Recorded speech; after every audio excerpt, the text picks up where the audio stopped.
Hello there, good people. Welcome to It's a Shaw Thing. I'm your host, Rob Shaw, here to talk a little fantasy football. It's Thursday, so time for Shaw's picks. We'll go over a running back, wide receiver, and quarterback to start, as well as 3 players to avoid. We'll start with Leon Washington, the running back of the New York Jets. He'll be playing at New Orleans this weekend, and even though he's been kind of quiet recently, I say you start him. This should be a high-scoring game, plenty of possessions, which means the Jets are going to want to get the ball in the hands of one of their best playmakers as often as possible. Expect over 100 total yards of offense from Washington, both as a receiving threat as well as a running back from the backfield. All right, next up, a player to avoid, Larry Johnson at running back for the Kansas City Chiefs. Well, he has a couple things working against him. Number one, he's not that good. He gets 2.5 yards per carry these days, which is abysmal. And then they're playing against the New York Giants. Things aren't good for Kansas City at all. Definitely avoid Larry Johnson this weekend. I guess we're all just waiting for when is Jamal Charles going to end up getting a start. Next up, wide receiver. Betting on blackjack twice, I say go ahead and start Santana Moss. He had 10 receptions for 178 yards against the Detroit Lions this past weekend.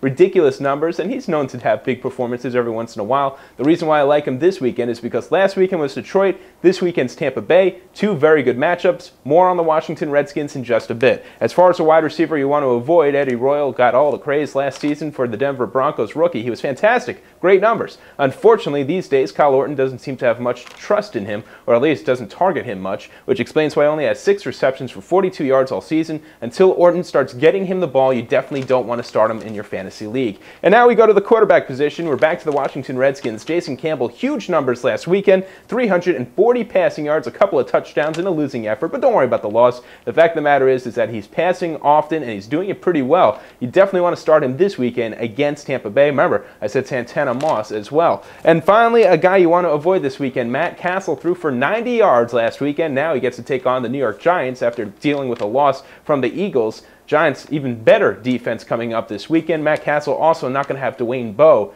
Yikes, that's not a good situation, and soon people are going to be wondering, did we make the right investment as far as who we brought in at quarterback? Well, my friends, that's all for now. Until we meet again, I'm Rob Shaw for OpenSports.com.